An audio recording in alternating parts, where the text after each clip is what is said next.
It is no secret that My Dress Up Darling is one of my favorite modern anime of all time, and given out Season 2 is just wrapped, I am desperately hoping that it'll be a third season, but if not, Season 2 may or may not leave some things to be desired. So welcome back to Words of Paradise. I'm your host, Leon Idol, and I cannot tackle My Dress Up Darling alone, so I've got to do this with my friend, my best friend, Cinevere. Tell the people what you think. Do you love My Dress Up Darling? What are your thoughts? Oh man, I loved this season so much. I feel like they brought their A game with it, and I am sincerely hoping there is a season 3. Excellent. Well, I found this video, the hidden message we need in My Dress Up Darling. It's released by Bonsai Pop, a channel I adore for their anime takes, even though, if I have to state, they are a bit communist in their opinions. That being said, that doesn't mean their take might be altogether bad. So we're going to go through this. Before we do, hit the subscribe button. I'm a nerdy news channel. I cover nerdy news every day, and I can't wait to sing the praises of this anime. Before we get into the video, Cindy, is there anything else you'd like to add? I am nervous about this whole thing because that dude's sporting a nose ring, and I feel like he's fixing to say they could have made her more lesbian coded. I'm worried. Entirely worried about the exact same thing. So let's just get into it, shall we? Look, I know why a lot of you are really here, and I'm gonna get to it, but every once in a while, there is an anime that manages to simply transcend what it is and become something more. You know what I'm talking about? It may have terrible marketing, a niche premise, no subtitles, uninspiring looking characters, but for those who are willing to take a look regardless of all that, they walk away knowing that they witnessed something truly special. You know what? Out the gate, I'm not going to say it's wrong. Like, in my opinion, I actually showed you an anime that meets that exact description literally a few months ago. I would say that Sasuke and Peeps fits literally exactly what he was talking about. Okay, that's fair. But is he trying to say that that was the case with My Dress Up Darling, or is that just an example? I think he was more giving off just like the vibe of, hey, this isn't the sort of anime you would think would normally transcend into the mainstream when it comes to My Dress Up Darling. Which, if that's the case, I would agree. My Dress Up Darling isn't usually the type of anime you think would become a cultural phenomenon. Yeah, no, that's fair. That's completely fair then. All right, let's keep going. Isolated island on the exact opposite side of the planet as myself, the Japanese can surprisingly have their finger on the pulse. You can blame it on the internet or the human condition, but there's always an anime or manga out there that just feels like it's talking to you, right? Like a friend wrote it, or somebody who has at least had very similar experiences that you have. Again, I get it. We're only 50 seconds in, and it's a 30-minute video. But as someone that grew up and in the convention scene, I've been going to conventions since I was 6 years old. I've been cosplaying since I was in middle school. This anime did feel like it was written for me. And I want to let you guys know, this is a blind reaction. We haven't seen this. This video is a month old. As of today, My Dress Up Darling only ended a couple of days ago. I don't know how far into spoilers the video goes, which is why we waited so long to react to this. So, potential spoiler warning, though I somehow doubt it. But yeah, I did feel like this anime spoke to me. What about you? You read the manga, actually, so I'm sure you've got thoughts. Oh yeah, I loved it. They made these, or the lady who made this is making her characters so relatable. Like, you could see this being like high school kids actually going through that. Damn it. I'm pretty sure I even told this to you while we were watching this series. I really wish I had friends like these in high school. Well, you say that the mangaka, she made the character so relatable, the character Marin. I read that she based Marin off of her best friend in high school. Oh, wow. I didn't know that. Man. I don't know if that's true. That's what I read on the internet. But if you read on the internet, it must be true. Language, geographic, and cultural barriers, you can feel like this creator just gets you. They can see what's going on and are able to just put it into words and images in the perfect way, like a secret message that was made just for you. Now, for better or for worse, I know my audience pretty well, mostly because if I haven't alienated you yet, then it's likely we agree on a lot of things. We share stuff in common, right? At least one.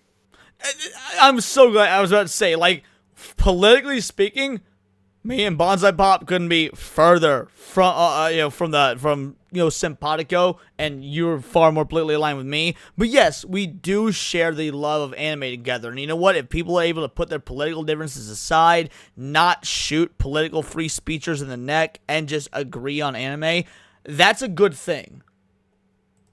That said, you may be wondering then why I'm clearly talking about an anime called My Dress Up Darling like it's some kind of masterpiece, okay? I know you like the classics, you appreciate more obscure works of art, you have taste, maybe you pride yourself in that, that's fine. Having a palate is important, but sometimes it can also be a hindrance. My Dress Up Darling is not an anime I would normally watch. Its premise revolves around things I don't particularly care about. I don't always take recommendations from Mother's Basement. I don't look at Reddit reviews, and I don't watch much anime YouTube. I prefer taking my own path 99% of the time.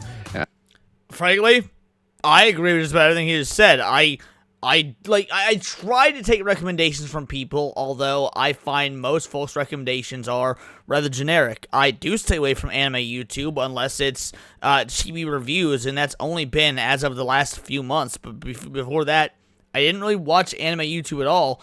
And yeah, what about you? What are your thoughts on that? Actually have to agree. And it was more things that I felt like I would be interested in rather than what I thought was more mainstream. So yeah, no, I can totally understand this. Now, how long before the anime came out did you read the manga? Because I imagine you were already sold on the anime because you were a manga fan. No, I didn't read a whole lot of Japanese manga. Like, it's weird, but the Korean ones like really spoke to me, And but like when I started Kaiju number 8, for instance, as soon as I watched the first episode, I was already reading the manga by that point. Okay, so it's My like Dress I Up watched Darling the same. You started with the anime. You're like, no, I need more. And you just sped right through the manga. Yes. Okay. I finished the whole series in like a day because I hadn't heard of it before, and by that time it had already finished airing. And I got lucky, and so you binged watched the anime after it finished airing. Yes. Like season 1. Yes. So I beat you to the punch on this one because I watched it weekly when it was airing. I didn't realize that. Yeah. I never knew about it. And then I think I heard about it at a convention, and I was like, oh, I don't really like romances. And then I saw the first episode, and I was just immediately hooked. Okay, fair enough. Mostly because I don't want to taint my personal analysis with other people's interpretations. But occasionally I do get curious or I take a recommendation from my partner, and this video is a result of that. A mix of... See, there it is. Like, not that it matters as a review of My Dress Up Darling, but I'm like 99% sure this guy's straight because I've heard him say my girlfriend in past videos, but now he said my partner, and like, that's gay as fuck, is it not?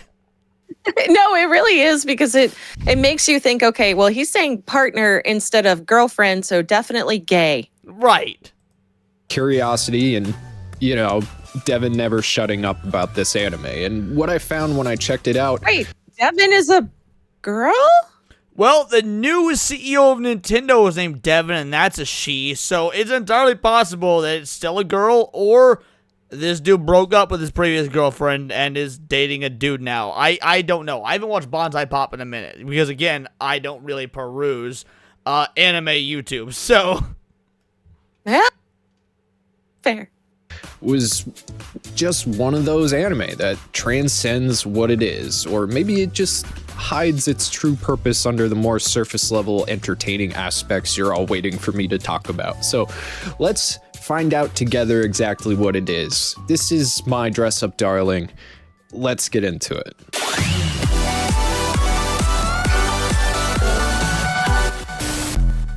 Hello everybody and welcome back to another Bonsai Pop mukbang. No. This is really good. This is really good. Of course, this means I gotta talk about our sponsor, Factor. Now, if there's two things I hate the most, it is cooking and or going to the grocery. All right, chat, you guys know how it works. We let the sponsors play out. If we're going to be aping their content for our own beneficial gain, then we will at least give them the courtesy of letting the sponsor read go through. store, and that is why Factor has been an absolute lifesaver for me. Instead of having to waste my life multiple times a week, they deliver fresh, never frozen meals right to my door, chef crafted, dietitian approved, and they're ready in just 2 minutes. Not only that, but I don't have to worry about portion sizes or overeating because they give you just the right amount. And this also means no stress, no dishes, except for a fork, and no what am I gonna eat today spiral, right? It's fast, it's easy, and it actually saves me so much time, energy, and money by not having to cook or plan or resorting to getting delivery when I'm running out of time. And no, delivery is not dietitian approved, okay? Every single week there's over 35 options to choose from with keto, calorie smart, protein plus, vegan and veggie options, plus add-ons like they literally breakfast, deliver smoothies, this snacks. shit to you, so it's I was delivery swapping them by for lunch, and definition. honestly, it makes it so much easier. So if you want to eat well without the stress, head to factor75.com and help out the channel by clicking the link below and using code BonsaiPop. I've never used Factor, but I've used HelloFresh, and HelloFresh really was beneficial, so I can imagine if Factor is relatively the same, then yeah, it is actually good. B50 to get 50% off plus free breakfast for 1 year. That is code BonsaiPopFB50 at factor75.com to get 50% off plus free breakfast for a whole year. That is crazy. Stop now. We know with prices changing, it's going to be more and more expensive to go to the grocery store as time goes on. So this is a deal you don't want to miss. Let's be honest. Anyway, thanks so much for your time. Back to the video. Look, guys, I'm not going to sugarcoat things, okay? The world is kind of a cruddy place. It's getting cruddier every day. You got people who want to deny it. You got people who just drown in it. And then you have people trying to grin and bear it, right? People just trying to make the most out of what they have. And that's all totally valid. And Nah, I just agree with some bullshit. The world's awesome as long as you make it awesome. It's all about you and how you carry yourself and how you decide to look at the world. But that's just me. Also, how you act is very important. Agreed. You're out there trying to make it worse. Those people will get what's coming to them. But regardless, I think most of us can tell that something is different now. Things like fundamental things are and have been changing slowly under the surface, right? You can feel it. It's like the air pressure before a storm. The constant noise is deafening. The box in your pocket constantly screaming at you, and the voice of 8 billion people who all see things just a little bit differently and are all desperate Mad to be heard. persona vibes. Now, unlike in a lot of Western nations, Japanese culture fundamentally teaches through basic language the idea of two things at once. While Romance language speakers tend to think of things in black and white due to our binary language bias, in Japanese... Oh, God. I don't know about you, but I don't ever think of anything as black, only white. The concept of black-white or white-black is just as prominent.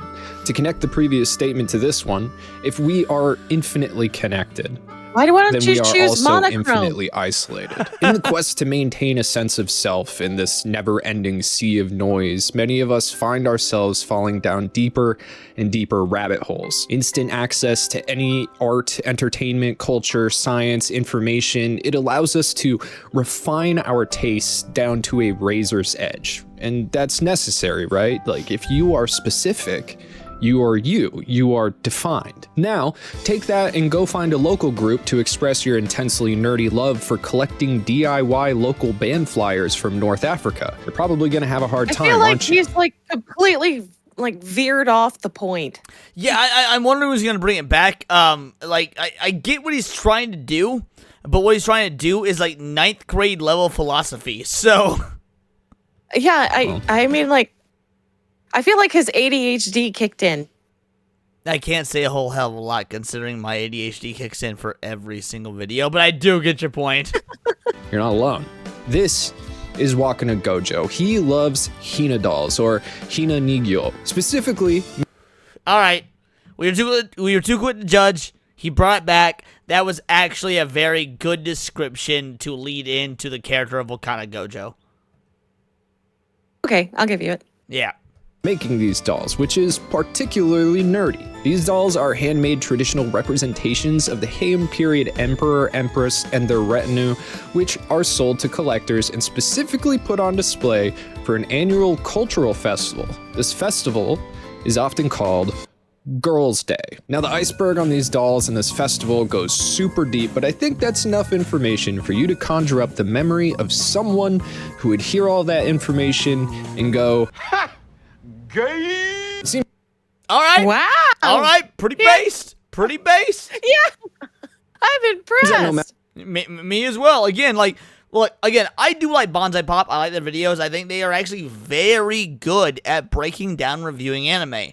But every now and again, they break the facade of anime reviewers and go into their real-life political views, and it's like, oh, did you have to do that? So, yeah, no, that was based.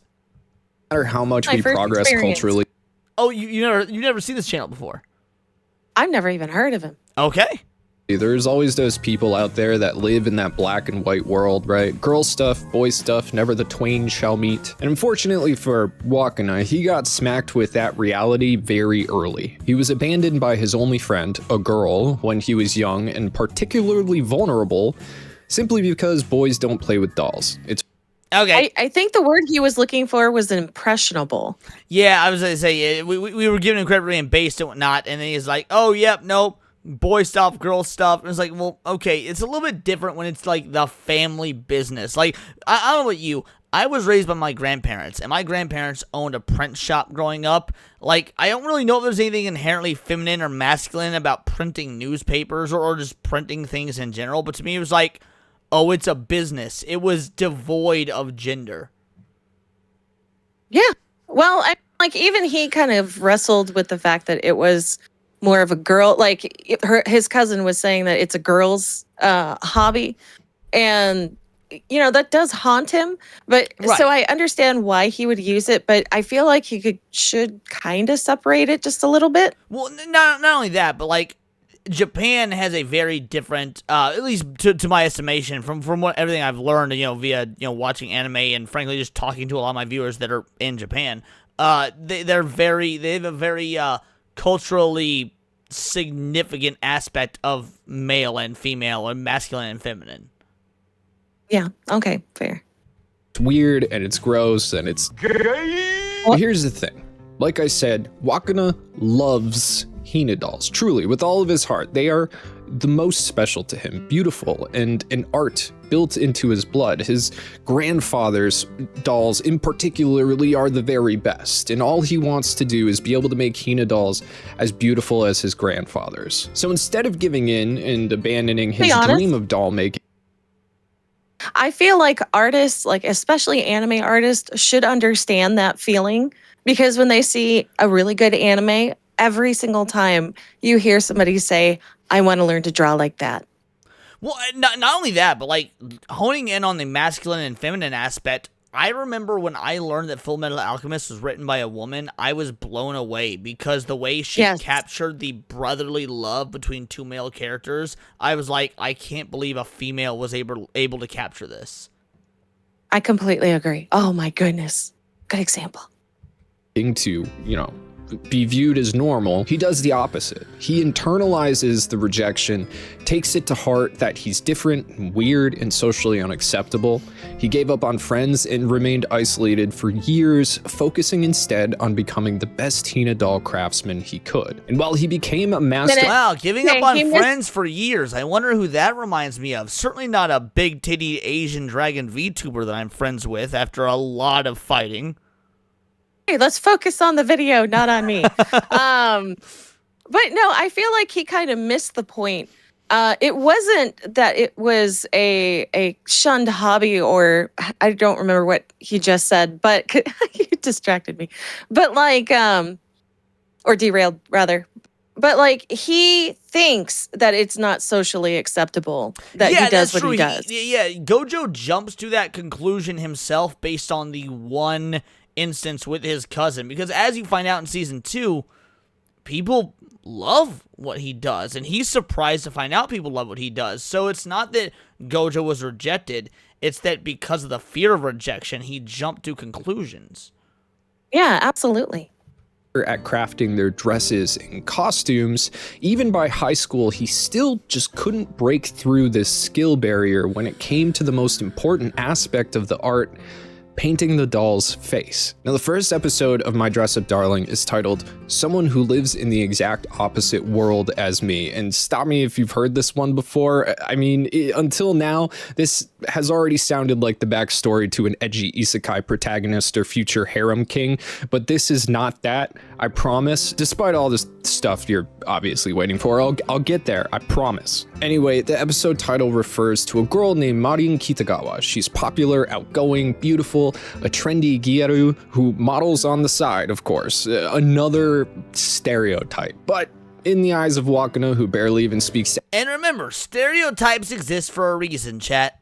anyone other than his grandfather, she lives in an unknowable universe, even though she's right there. And she even touches him in an encounter, but instead of going with it, Wakana panics at the foreign entity and rejects it on instinct. And fair enough, people are scary when they aren't completely unfiltered screaming into the void on the internet without consequence.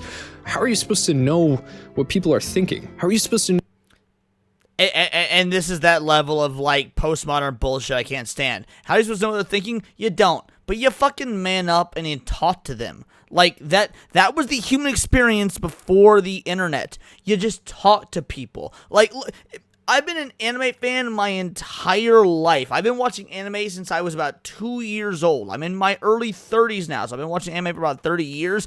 I've still been incredibly charismatic and taught to anyone and everyone throughout the course of my life. Now, that doesn't mean I wasn't, like, bullied or harassed or anything like that. Of course I was. Anime wasn't exactly cool in the 90s and early 2000s, but that never really broke me, and I can't stand individuals like this that try and harp on the, oh, people are so awful bullshit. Know if they're gonna betray you like that other person did? How do you know if they're being honest, if their intentions are pure, if you're being used, if you mean as much to them as they might mean to you? It's sometimes simpler to just shut people out. But instead of getting isekai'd like you'd expect him to, Wakana ends up getting pressured into cleaning the classroom alone after school. It's easier for him to not cause a fuss. Plus, the kids who conned him into doing that complimented him, told him he was reliable, and that was nice, until Marin shows up. Now, she was a little late, but she had cleaning duty too, and naturally, she was curious as to why Wakana was doing it completely alone, and upon his explanation, she just immediately shuts down his excuses and tells him he was being used and that he needs to speak about how he's feeling for his own sake. Remember that. So then, Now, I'm going to say out the gate, this is why Marin is one of the best modern anime characters. She doesn't even do anything that's particularly out of the ordinary, because unlike in the West, Japanese strong female characters are legitimately well written. But because we've been because we've been exposed to so many terrible, strong female characters in the West, a character like Marin feels refreshing. Yeah. She really does. I love her upbeat attitude. She's looking, she wants to have everyone, chipper around her, have a good time, just relax. I understand her so well. Oh my goodness. Couldn't agree more. next day, after breaking his home sewing machine, Wakana decides to stay late at school and work in the sewing room there alone. It's a safe place where he can nerd out without being judged while using better equipment than he has, actually.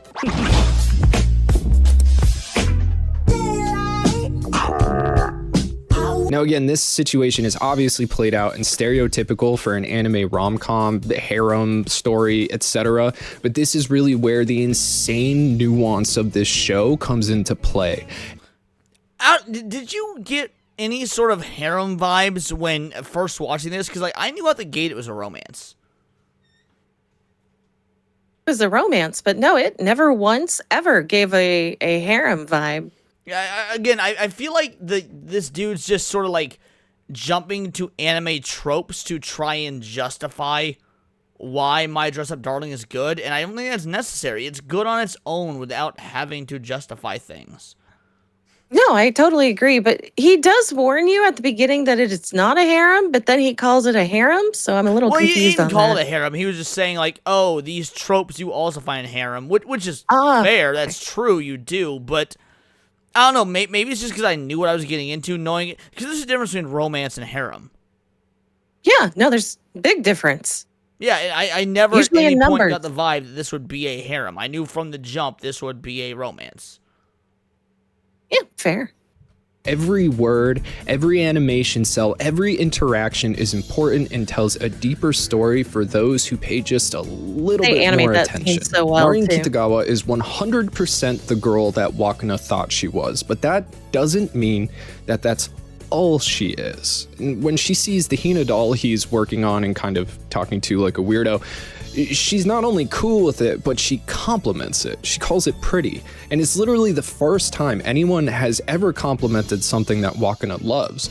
She didn't need to know the intricacies, the painting techniques, the stitching patterns. She simply liked it for what it was, and that just blew Wakana's mind. And then she explains that she came to the sewing room to work on a dress that she was making and shows Wakana the inspiration for it. And what happens next is overshadowed by the comedy, but Wakana instantly breaks. Now, I reject that. The idea that it's overshadowed by the comedy, like, this is a rom-com. By definition, this is a romantic comedy. It's not overshadowed by the comedy. That's part of the genre. Yeah, no, you're absolutely right. And it's kind of frustrating because actually, I have no complaints with the level of comedy that the mangaka put in. I actually thought it gave it a more lighthearted feel, and it felt at home, like it felt natural. Yeah, at home and natural. That's the perfect way to describe it, because like this is the way that, I mean, not only have I had interactions like this with my friends and with my peers, whether it be when I was first getting into cosplay or first getting into the anime scene. Well, not first getting into the anime scene, because again I've been watching anime since 3, but like first getting into the YouTube scene, like the idea of a budding camaraderie is something that's intrinsic to anybody that just wants to have other people in their lives. Yeah, I don't like the idea that the comedy takes away from the message or the point or what they're trying to tell you, because this is a romantic comedy from the get-go. Yep. Completely out of his shell. The guy is a sewing nerd. He can see every flaw, every mistake, every misstitch, every wrong cut that Marin made, and goes off completely forgetting himself in the moment. The guy is socially inept, but he's also a professional. His expertise and passion here are on full display. And naturally, when the All right, that's fair. That's a fair analysis. I'll give him that much. I applaud Marin here because she did not act like the typical teenage girl and just get extremely butthurt. Well, I mean, that's part of her Instead, charm, she was though. like, I know.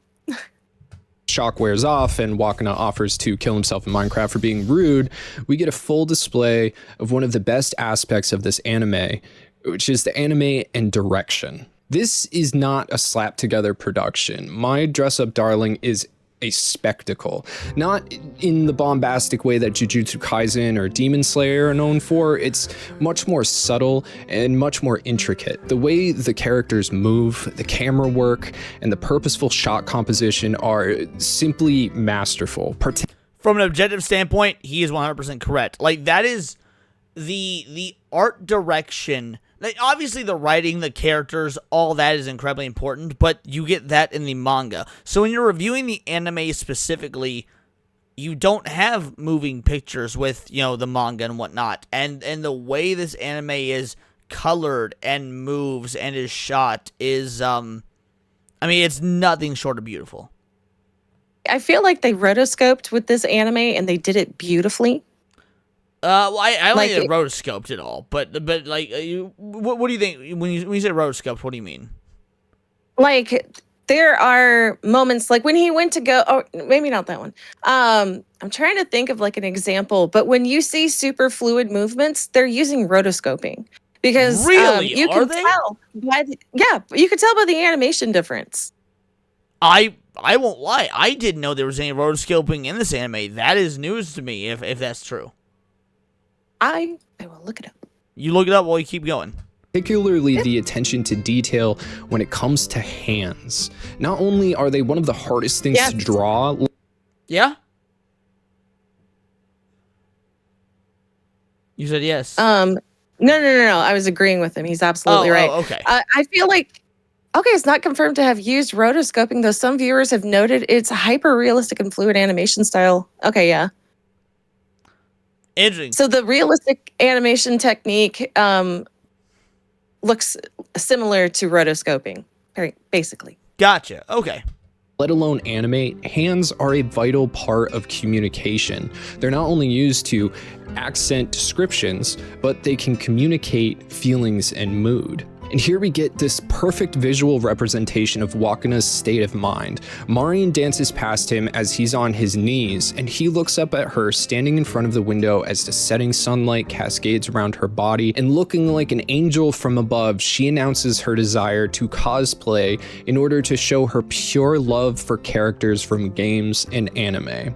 However, she knows she's not good at sewing, and in a complete role reversal, right, she then gets down on her knees and grabs Gojo's hand.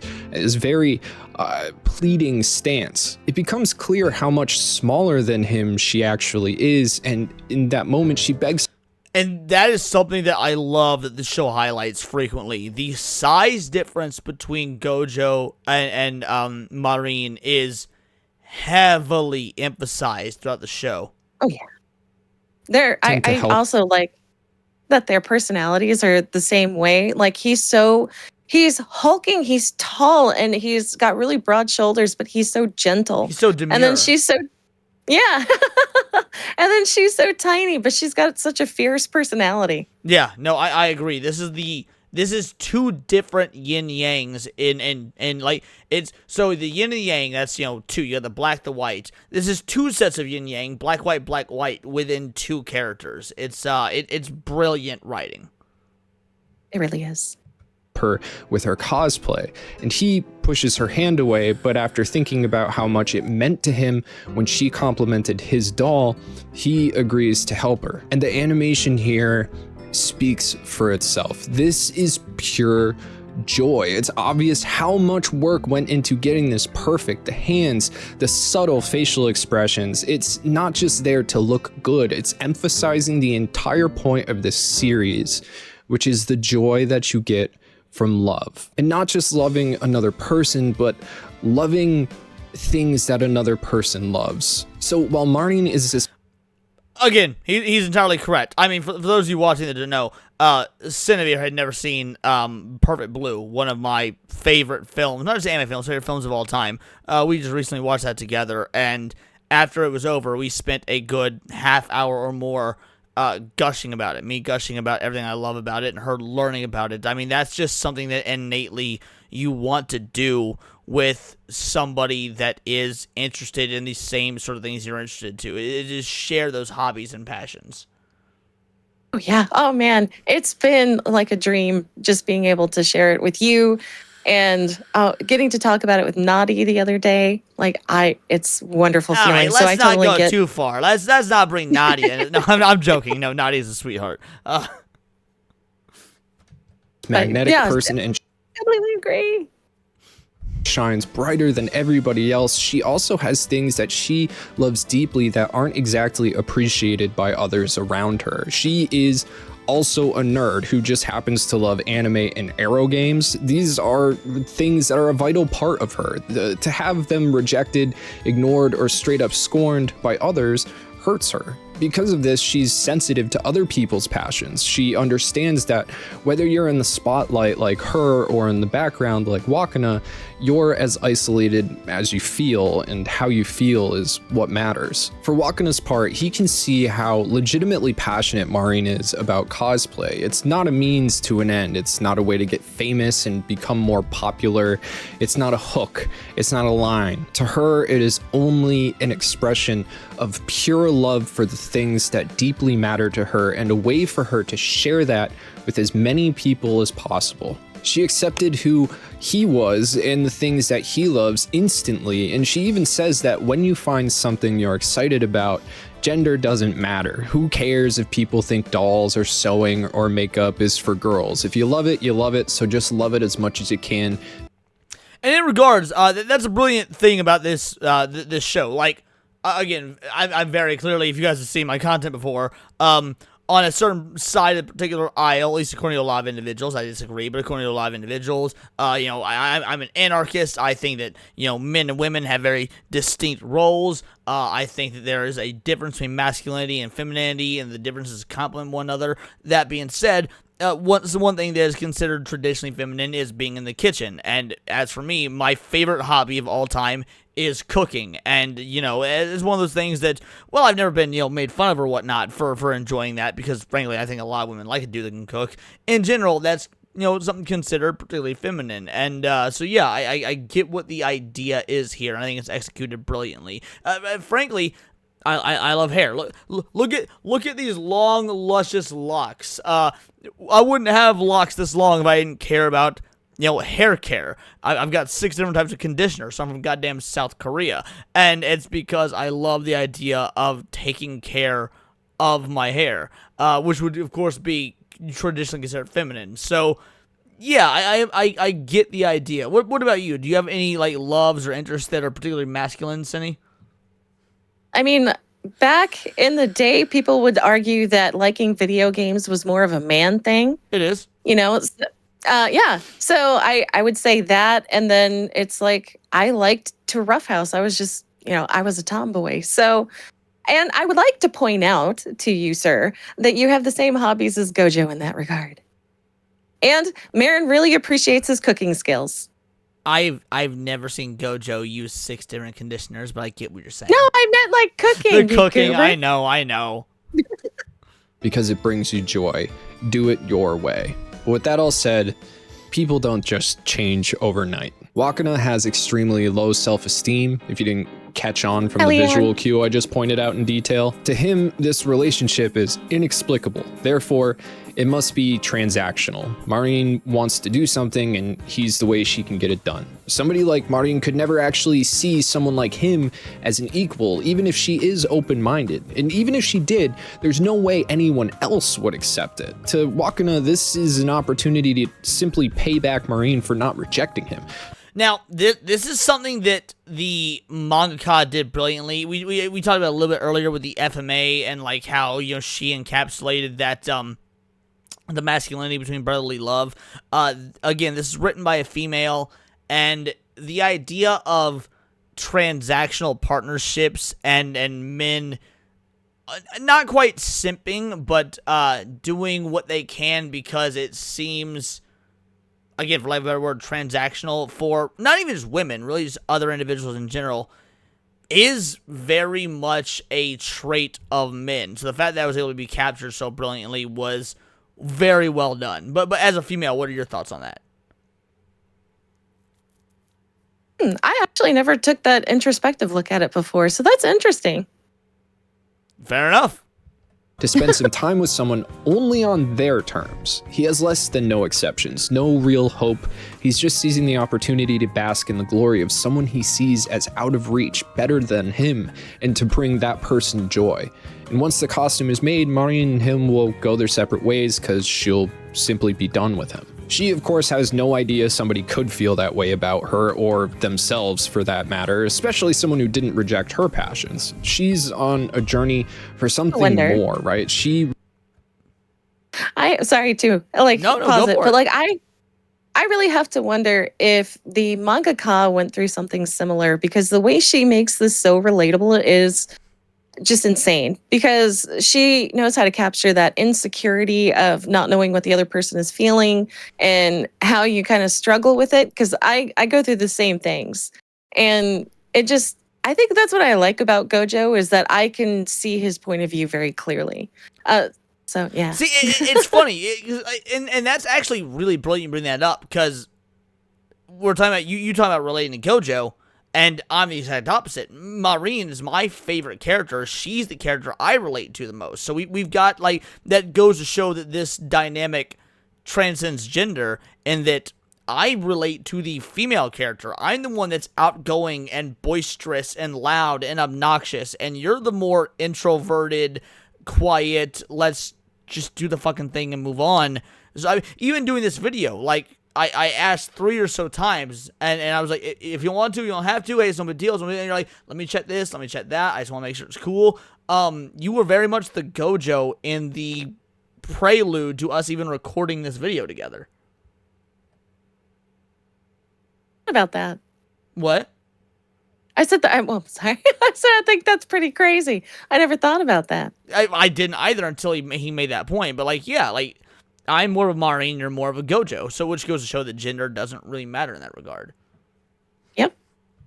Rejects vapidity and knows herself. If there's more to her than meets the eye, then there must be more to everyone else. When she's treated like she's perfect or given attention because she's beautiful, she rejects it. She also rejects other people's surface level aspects. It doesn't matter how good looking you are. Who people are matters to her the most, and she understands that Wakana is a genuine person with a ton of passion, knowledge, and skill. So she treats him as an equal, not a boy, not a nerd, just someone who accepts the weirder part of her. I wouldn't even say an equal. See, that's where... Oh, go for it. Go for it.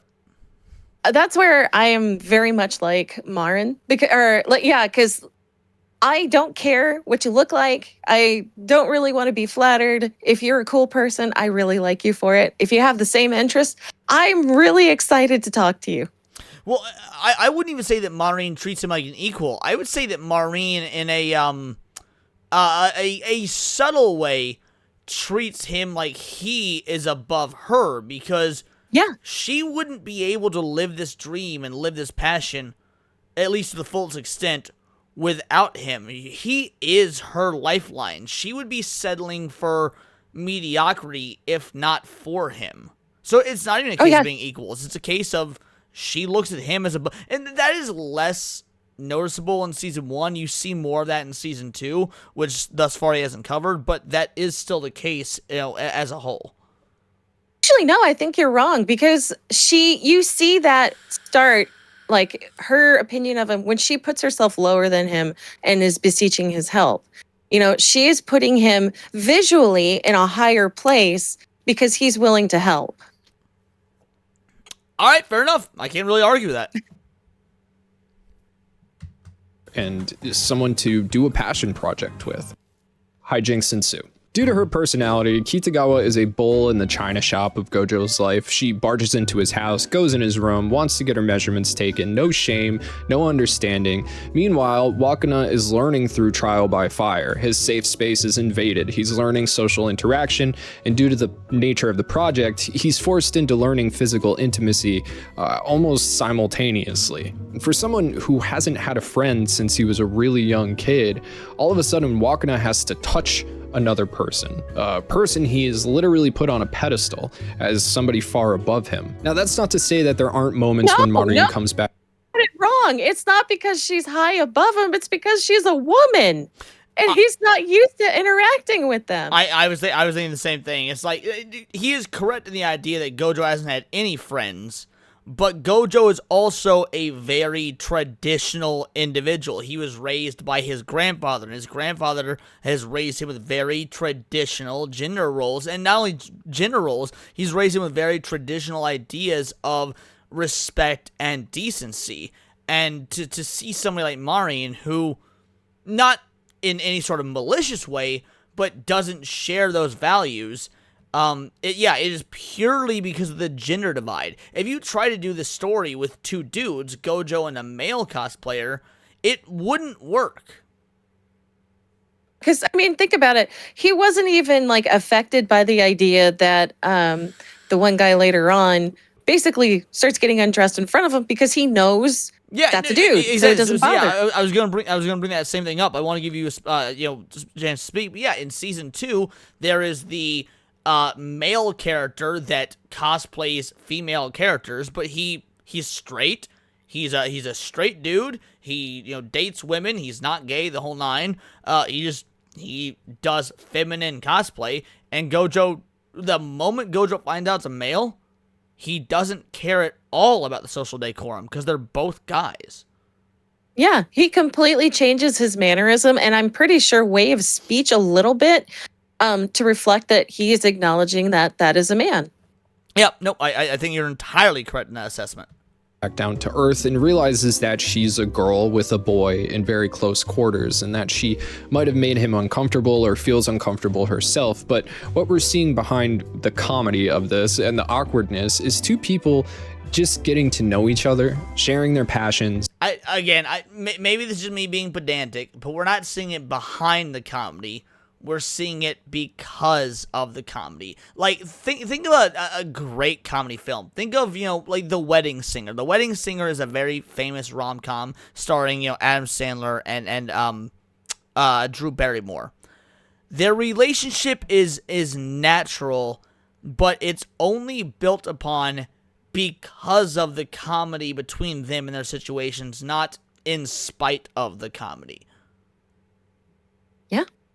What I think he's also failing to mention is, as like I'm speaking from a introverted perspective, she is overwhelming the shit out of him constantly, and he's not saying that. He keeps mentioning the male and female, or he's not mentioning certain things, and I think he doesn't understand the overwhelming feeling that Gojo is going through. Well, and conversely, from the extrovert side of things, whenever I watch this show, it's frustrating to me that Gojo doesn't get it. And how many times have you and I gotten into arguments because I'm overwhelming you and I'm not understanding your level of, being reserved because of your introversion? I'm like, Jesus Christ, Cindy, why can't you just fucking get it? It should be goddamn obvious.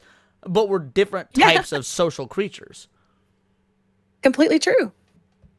And accepting each other for them. And pretty quickly, Wakana unknowingly does one of the best. What? We do that too. Just kind of accept each other. Yeah, exactly. Things you can do for another person. In this case, he borrows Saint Slippery's Academy for Girls, the young ladies of the Humiliation Club Debauched Miracle Life from Marin in order to study the references for her cosplay. To play this game. He's not interested in Arrow games, really, but he wants to know about what he's doing and he wants to understand. Just like when Wakana's Hina dolls were complimented, this is the first time anyone has shown interest in Marin's passions. Despite Wakana's overall feelings for Slippery Girls, just checking it out creates a deeper understanding of Marin, of why she may love a certain character specifically. It's a window into her mind, despite it just being a silly game. There are some things that you simply can't explain about yourself. Sometimes you're just drawn to things. But he's also showing deep appreciation to Marin herself by getting to know each character and the plot individually so that he can understand what it is that he is building for her. Exactly. This is one of those few times where, like, in this instance, I feel like the Gojo. I had never seen Frieren before whatsoever. Now, I knew you were into anime, and I'm into anime, and I was like, all right, well, I am friends with her. I want to get invested in things she's interested in. She wants to watch Frieren. I'm a sci-fi guy. I don't particularly care about fantasy 9 times out of 10, but I'm like, because my friend wants to show me this, I'm going to do it, and I'm going to be open-minded about it, and I fucking fell in love with Frieren. But it didn't start from a place of, I want to love this. It started from a place of, I just want to be able to appreciate what my friend loves.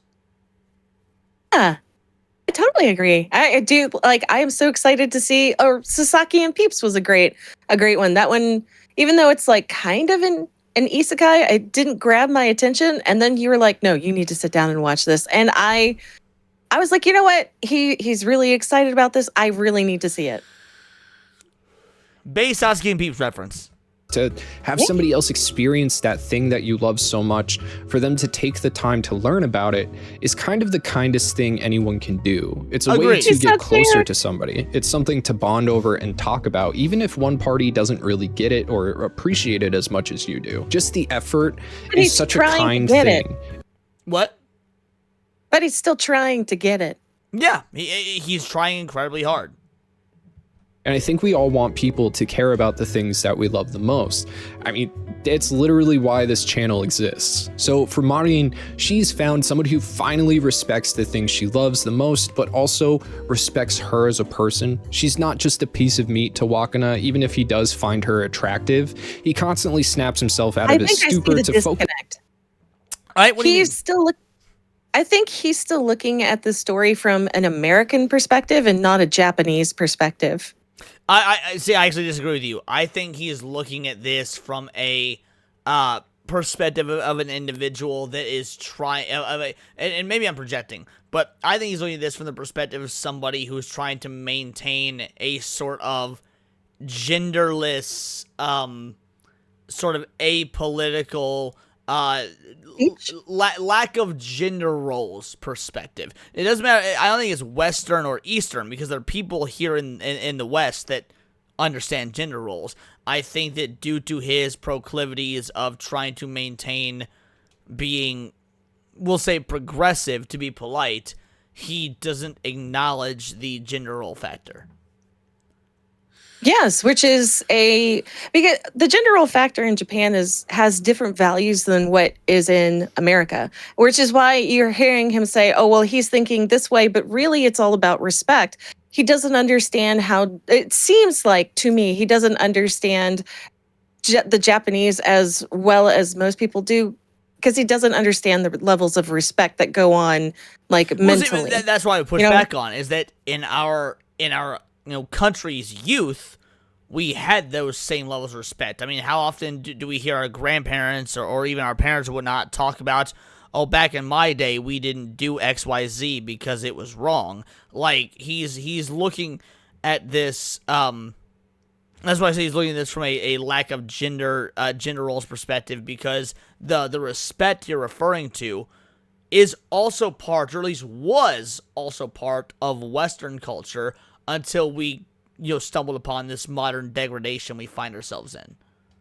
I don't know. He looks like he's in his 20s, so I feel like the values have shifted. No, since, this dude's in his 30s, if not close to his 40s. Oh, wow. Yeah. It looks good for his age, then. I'll agree with that. On what's really important. Marin belligerently breaks more of his shell by taking him shopping, spending one-on-one time with him. She funds the whole process with money from her job, and she genuinely praises Wakana's work.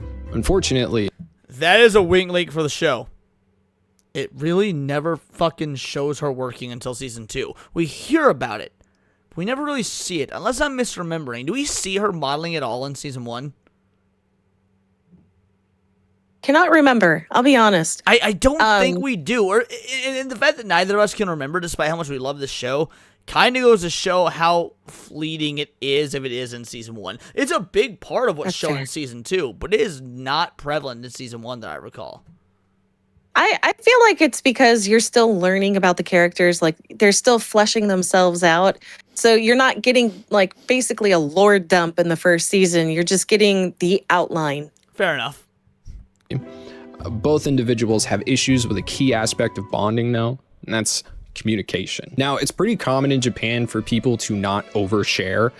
More often, that's overcorrected into just not sharing at all. The idea of being a burden to somebody is pretty socially unacceptable. So talking about yourself or your problems... You definitely are part Asian.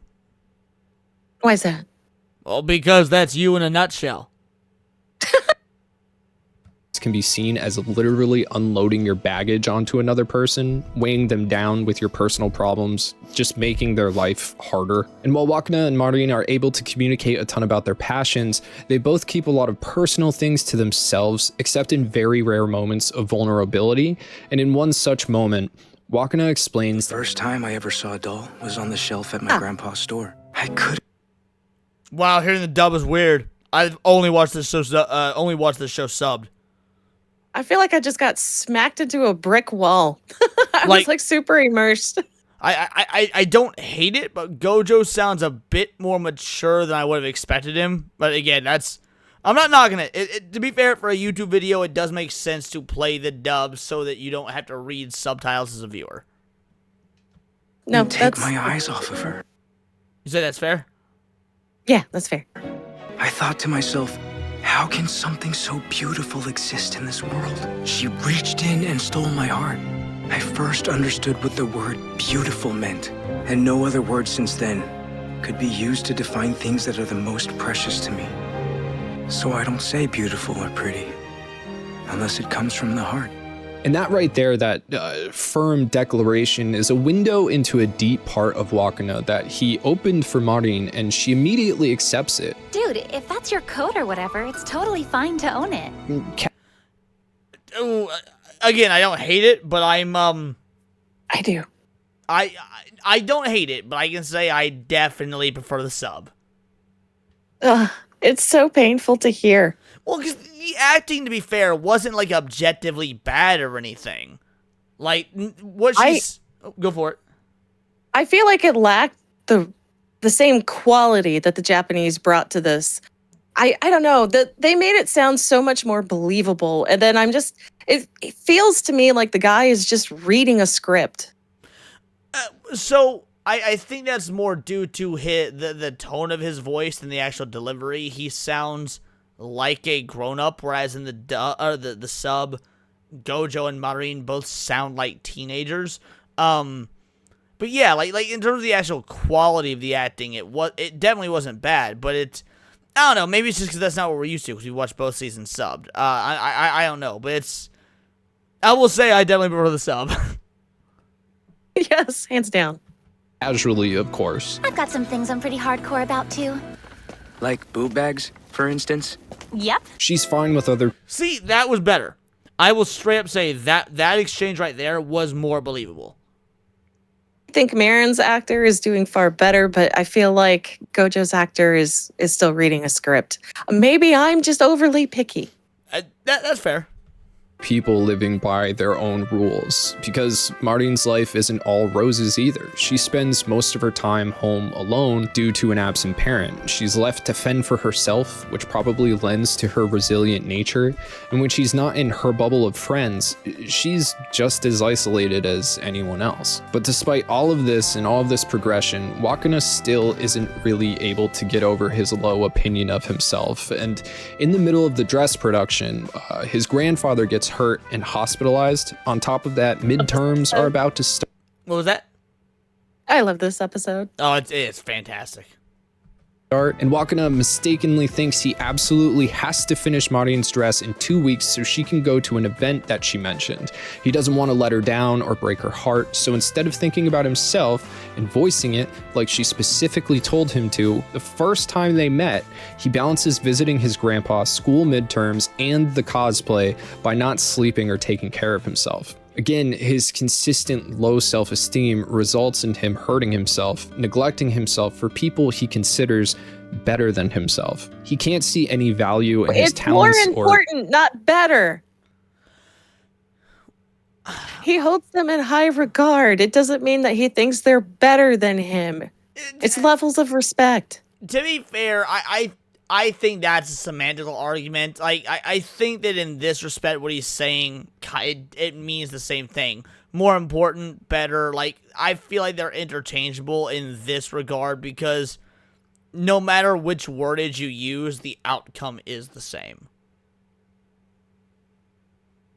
Maybe. Even his own life. He may have heard Marin, but he didn't listen to her. Instead, he made assumptions and acted on them without communicating.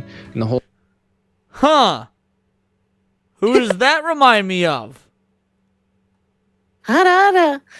time she had no idea what was even going on. At a particular low point, an exhausted, stretched thin, and self-loathing Wakana is panicking about the dress in the middle of the night, but then he remembers something his grandpa told him when he was younger. When what you do makes someone happy, that makes you want to keep going, even if it's hard. Now, when you write a paper, if Which is funny, because isn't it in season 2 when he learns the lesson that it's okay to ask for help? Yay? Nay? Yeah. Oh, you can't hear me? Yeah. No, you are absolutely correct. It is in season 2. you briefly mention something in the introduction to the topic and then go back to it much later, it's called going full circle. Anime is that? Witness. I talked about how this incredibly unsuspecting anime is something more, right? It's something that you walk away from realizing that it was special. And that's because it's not really about cosplay or sewing or a blossoming romance.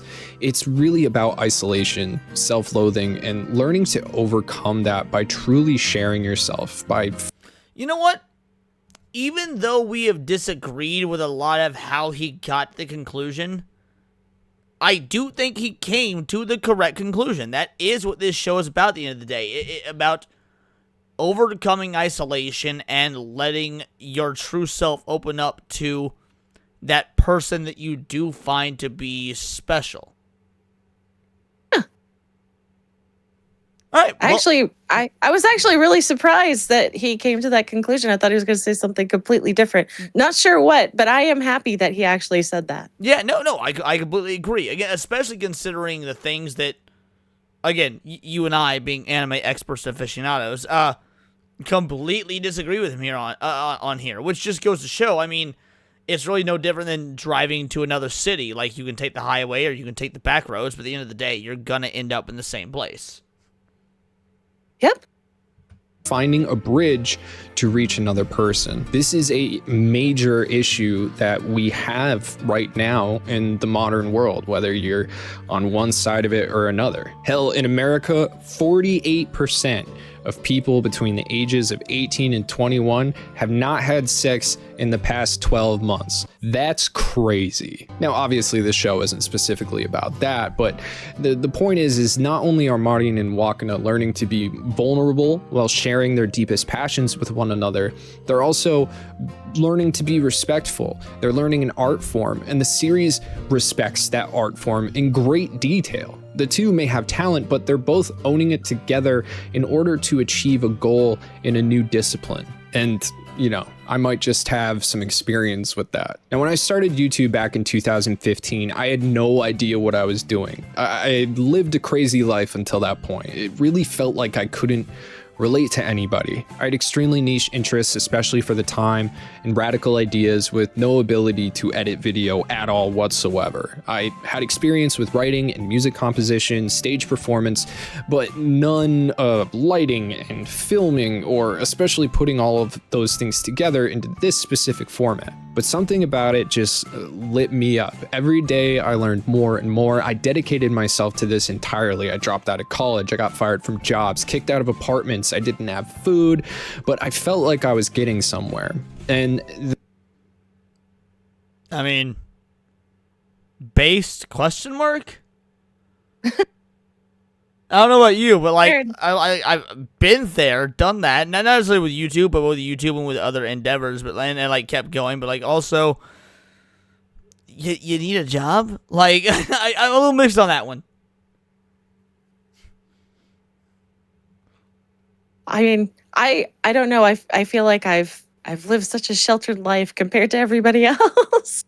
Fair enough. Then I started reaching out to other people who were doing the same thing I was, and that's how I eventually met Treesicle. I had to go way outside of my comfort zone. I'm actually like an incredibly shy person who overcorrects by being the person you probably think I am. But even just putting my all into something to prove myself and push boundaries is extremely scary. And I didn't want to just be an editor. I wanted to write. I wanted to show these guys that I could make a video hundreds of thousands of people could enjoy. And I did. And they gave me the chance to do that. I was happy and I was proud and I was making new friends and I was opening up.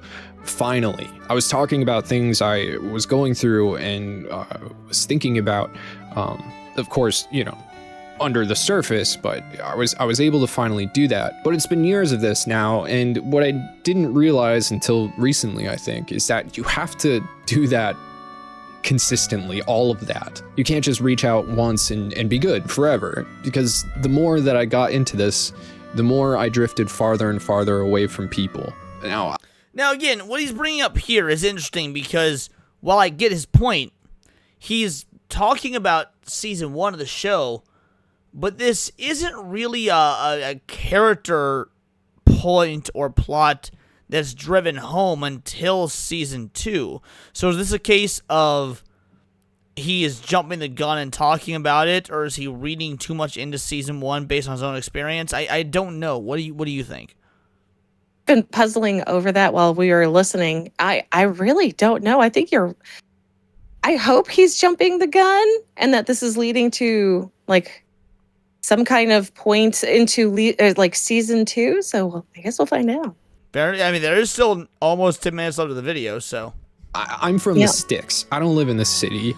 I don't live any near anything that's like this. People here do not understand what I do. And even for people who work in the industry, it's very difficult to understand the pressure that the person reading to you guys on camera feels. Not just to perform, but to have everything survive off of your ability to perform, to even just to stick to your morals in this industry which demands a more basic level of homogeneity and production schedule year over year. The demands that industry has to be palatable to everyone in order to grow, even the need to just satisfy the people who directly pay your bills with quality and regularity basically forever. There is no retirement plan for this. And he is correct. I hate being that person who's like, oh, being a YouTuber is so hard. Because, like, it's not. Like, dude, we are so blessed.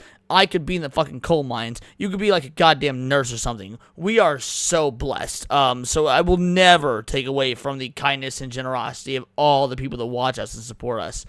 By the same token, it is nerve-wracking to be like, yo, this video gotta do X amount of numbers, next live stream gotta do X amount of super chats or whatnot, so that I can eat. And to do that is I have to put on a banger show to, incentivize that level of engagement and whatnot. So, like, it is a double-edged sword, because it could obviously be a whole lot harder. Life could be a whole lot harder. We could have to do so much other things. But that also doesn't distract or take away from, like, that doesn't mean that this isn't work. Oh yeah, no. I honestly, I am still shocked. Like, when I started my channel, I figured it was going to be a lot easier than it was. And then you're like, everyone no, always you have does. to I thought so too. Yeah, and people really don't realize how much work goes on in the background. But that being said, it's still a very easy job. It's just, it could be very stressful and nerve-wracking behind the scenes. Streaming itself is very, very easy. It's just the rest of it that is right. is hard. You know, people don't see, like, the time that goes into editing and thumbnail making and planning the live streams, and when the live stream is over, making sure that you're immediately once the live stream ends or once the video ends, you're immediately on to the next video, planning the next stream, the whole line. And you don't, you worry about, like, taking days off. Like even if I miss a single stream, it's like, well, that one single stream could be the difference between, $300 fucking dollars or whatnot. And that might not sound like a lot, but over the course of a month, if you miss, one stream a week, that's, $300, 4 times, that's $1,200. Like, it does add up. And again, I'm not bitching or moaning. Again, we live a blessed lifestyle to be able to do what we do for a living. But there is that aspect of, unless you do this for a living, you don't know how much goes on behind the camera. Oh yeah. So don't forget to like and subscribe. Good I plug. have extremely high standards for myself. If I'm not outdoing myself every single time I make a video, I've failed. And I hate losing, I hate failing, because I know I can do better. I should be able to do better. And ironically, the first year of the pandemic was the most successful year I ever had. I had this drive, this passion, right? And we were all in crisis, but at that time, I could actually do something, because when what you do makes someone happy, that makes you want to keep going, even if it's hard. That grandpa is so fucking based. Thanks to all the people who let me be vulnerable and share my passions without restraint here on the channel, and Tyler, who I work with, and our patrons, I was able to keep going. But then it got too hard, and I felt like I couldn't talk about it. Nobody would understand. They'd roll their eyes because all they can see is the product, this, and the illusion, the surface level. So I backed off more and more. I hid more and more. I talked less and less, and I became isolated, even from the people I'm closest to. And honestly, I'm still in that position. I'm trying to figure it out, right? Like, you get used to living this way, and the idea of drastic change becomes really scary. I don't have a happy ending to this section of this video yet, but it is a work in progress. But all of that is a huge... I like these as a happy ending to this part of the video yet, because even though we just finished Season 2, Season 2 is not really a happy ending. Season 2 is a bittersweet ending, because there's no real, at this point, resolution to their romance. I mean, it's a rom-com. It is a romantic comedy, and we want and we yearn for Marin and Gojo to end up together and be this perfect couple. But season 2 ended, and there's no confirmation of a season 3 yet. It's not been renewed for a season 3, even though the manga has so many more chapters, as you've told me, because I haven't read the manga.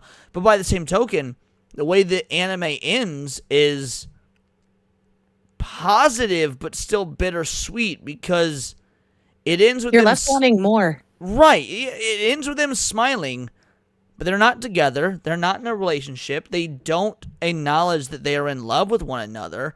And so, yeah, the lack of a happy ending in this video kind of does properly mirror the ending of season 2 of the show. I think the way it's handled is actually fairly good, because it shows that awkwardness of trying to navigate your feelings, and how when you're young, you're not quite sure how things will go, and it's scary. It's terrifying. Like, I can relate with Marin, because I do remember what that was like on, maybe just the female side. And if you notice, Gojo, while he is noticing that she is a woman, he's also not considering her as a partner, because I do feel that he feels that that is not possible. So because, like he was saying earlier, that's one of the things that, he feels that she, at least in the social status, is above him. That there's no way that somebody like him, a humble doll maker, can have the #1 ace hot girl in the school. Okay, then going back to what he said, I see what he's saying now. Yeah, I think that from that perspective, maybe we jumped the gun. Maybe, Part of the or it reason could have this show- just been word placement. You know what? There's that too. It was all his fault, not ours. We're fucking perfect. What really touched me. It was able to talk about all of this stuff while being funny and quirky and sweet and heartwarming.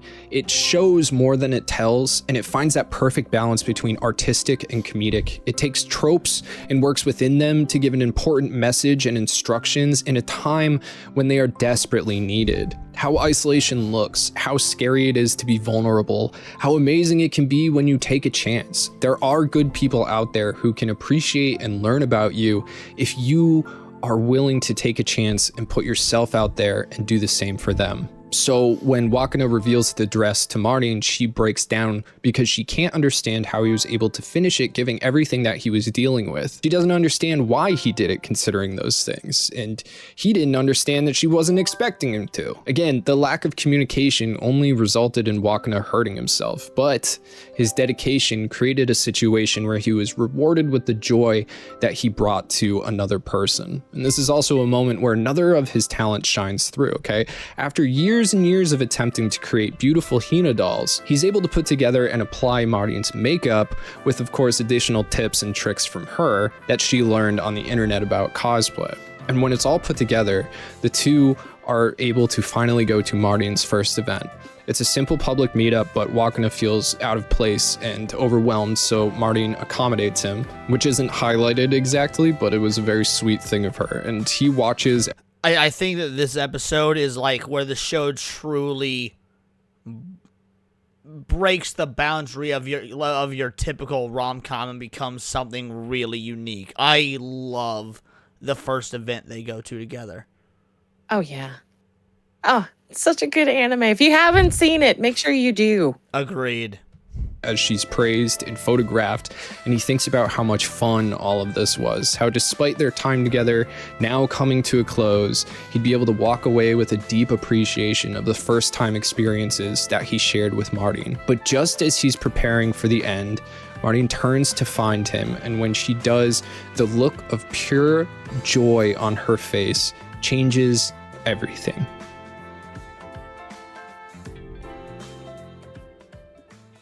On the train home, Marin casually asks about the next cosplay to an exhausted Wakana who is obviously taken aback. Clearly, Marin never even considered. How many times did that happen between us? Not necessarily me to you or you to me, but just in general. It's like, we had a fucking great stream or great videos or great conversations, and either one of us says to another person or another person says to us, so how about that next stream? We're like, homie, I just want to go to bed. Like, Happens all the time. At the time of us recording this, you and I have been hanging out since 11 p.m. It's nearly 8 a.m. And it's not like we spent the whole time recording this. You and I watched a movie together, watched anime, talked some shit, hung out, because we're friends. That's what it does. But, like, I was like, hey, sometime in the future, I would like to do a reaction to this video with you. And you're like, let's just fucking do it now. And I was like, fuck, it's 6 in the morning. And here we are, almost 8 in the morning. It's like, you know what? This has been pretty goddamn great. I've been enjoying myself because we did finish the last 2 episodes of season 2. And I feel like this is such a wonderful way to like round out the rest of the day. I couldn't agree more. But yet, when this is over and we're done recording and when this call ends, I'm going to have to edit, make thumbnails, and do video descriptions and the whole 9. But it's still gonna be worth it, even if this video is an absolute flop. Please like and subscribe. Ending the relationship. It obviously wasn't a transaction. It was pure. And as he's nodding off, Wakana mentions how beautiful Marin was that day.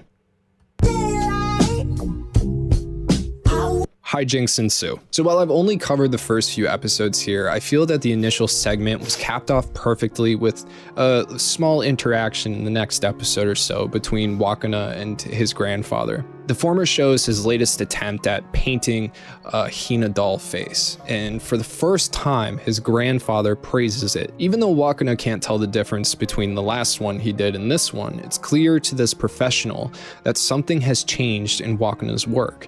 He's finally broken through his barrier. He's been able to bring a doll closer to life than ever before. Now, Speaking purely from a musician standpoint, I can remember the first songs I wrote. They're like, hey, I know how to write a technically good song.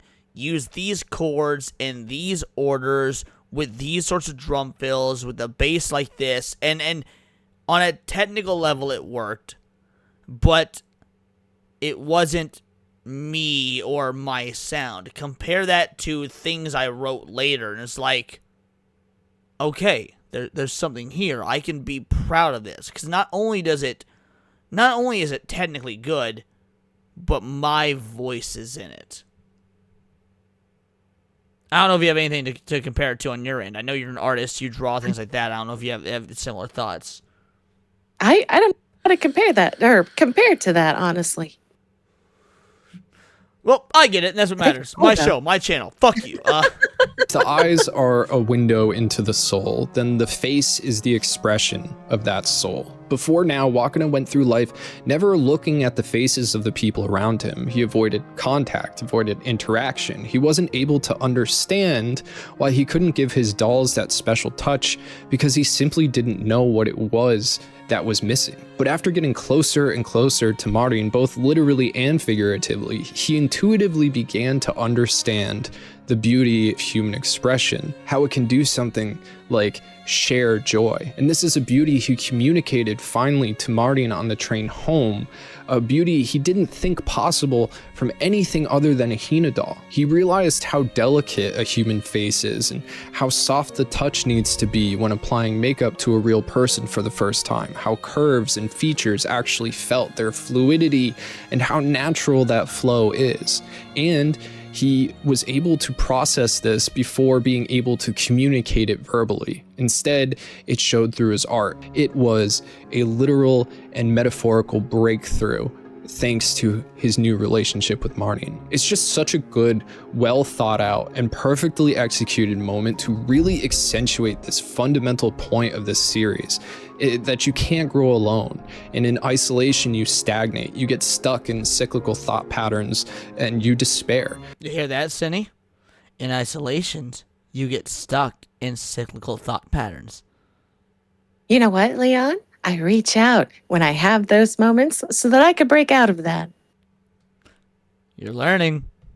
That fresh experiences and affirmation you get from interaction with other people is the only thing that will truly elevate you to greater heights, because we're not meant to be alone. So yeah, My Dress Up Darling is amazing. I love it, and with season 2 still airing, it is just the perfect time to give it a shot if you haven't yet.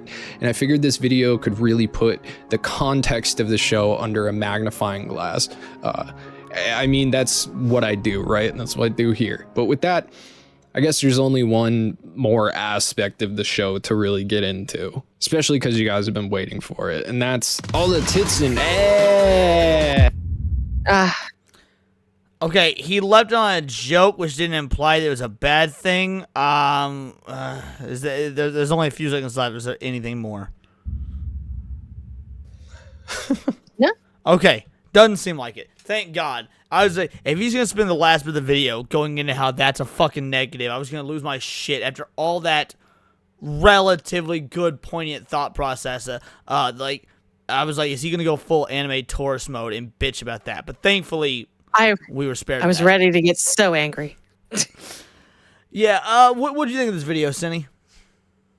Okay, so what was the hidden message that was needed?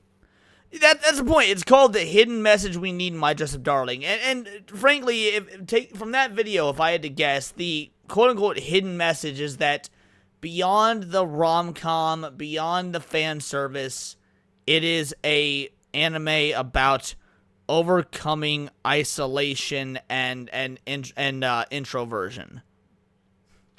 Oh, okay. Well, there you go. I actually really loved this video. I was ready to fight him, so I was like getting super combative at the beginning. You are a real anime fan. Just like me. It's like the moment someone has an opinion on anime, you're like, all right, put up your fucking duke. She's like, no. Hold up. We might agree. Like, well, no, because that nose ring was throwing me off this whole time. And as you said, his wording, and about gender, like, he's trying not to be offensive, and it's like, buddy, I'm ready to fight you. Nose ring theory ain't just a thing for women. I know we've talked about it in TFH, but it ain't just a thing for women. But, like, no, all in all, again, I do think that despite you and I having scruples with his wording, we do arrive at the same conclusion. And I think it's even all the more powerful because, like I said, we finished Season 2 tonight. And I genuinely believe, excuse me, that barring how...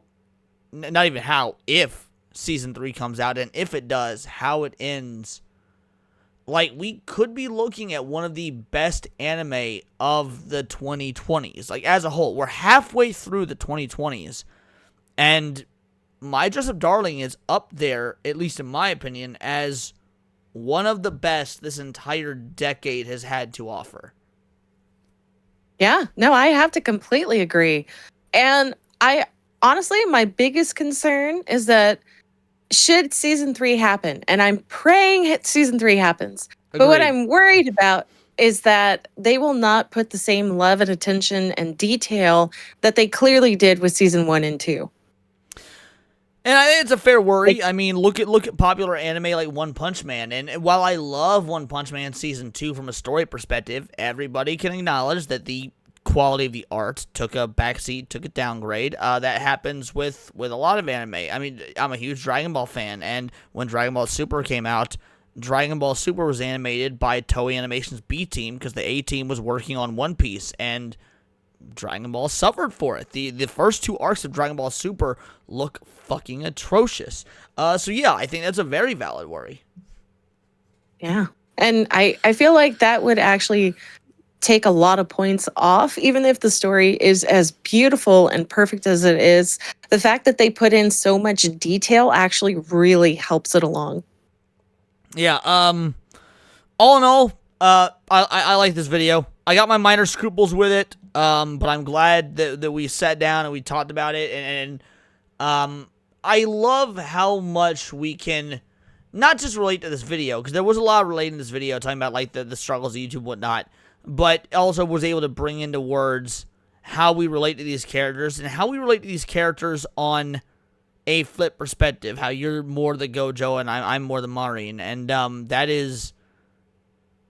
I don't know. I highly recommend everybody watch this anime. Like, even if you're like a rom-com fan or whatnot, there's a lot of tits, a lot of ass, a lot of comedy. It's not some fucking sappy Drew Barrymore movie from 2001 or whatever. It is a beautiful, fun, hilarious, heartwarming romp of an anime. I think what people need to remember is that she is a young girl and she is proud of her body. So she will dress however she feels like because she is that strong, independent woman that people are saying that we need. And I know it's offending a lot of people, but you know what? I think they forget that she is still a young woman, and that's how they are going to act. Yeah, but to I extrapolate feel like further. No, go for it. I feel like they handle it in such a respectful manner, though.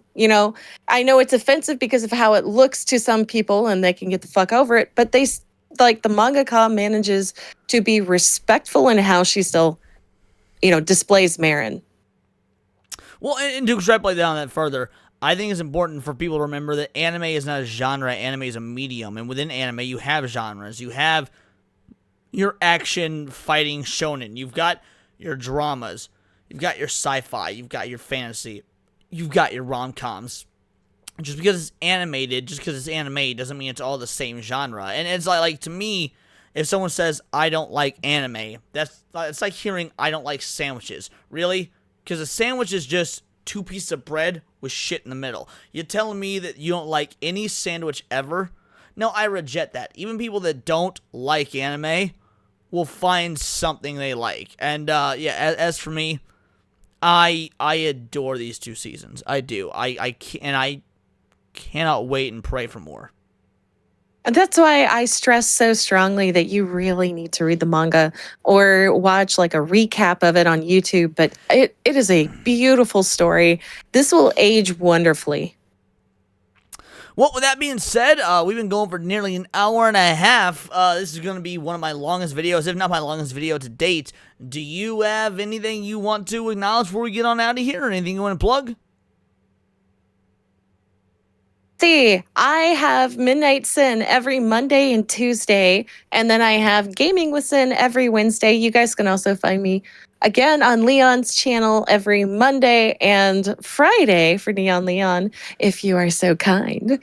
And I also have Zach's on Wednesday and Saturday. So make sure you guys tune in for those because I would love to see you guys in the chat, and make sure you like and subscribe on this video because Leon does work very, very hard. And in that same vein, make sure that you like and subscribe to Cinevere's channel. She's a gem. She is truly one of my best friends. And as far as this video goes, as far as this, unplanned review goes, since I don't usually review things on my channel, these are my opinions. Let me know yours in the comments down below, or let me know on X, where you can find me at Bolt the Word. And please do subscribe. I am a nerdy news channel. I cover nerdy news every day. Not usually about anime, or not always about anime, but movies, music, Magic the Gathering, you name it. Check me out on Instagram at wordsofparadise_Leon and become a member for $4.99 a month. You can join the Discord, choose the articles we go over on a day-to-day basis, choose the videos we react to on the daily live streams, and of course, get involved with over 200 other vital idols. We are a bright, beautiful, glowing, vibrant community that I cannot wait to grow even further, because we do care about diversity. Only one kind of diversity of thought. That's interesting to you. Join the Discord, hit subscribe, and until next time, it is all here in the Nerdosphere. This has been Words of Paradise.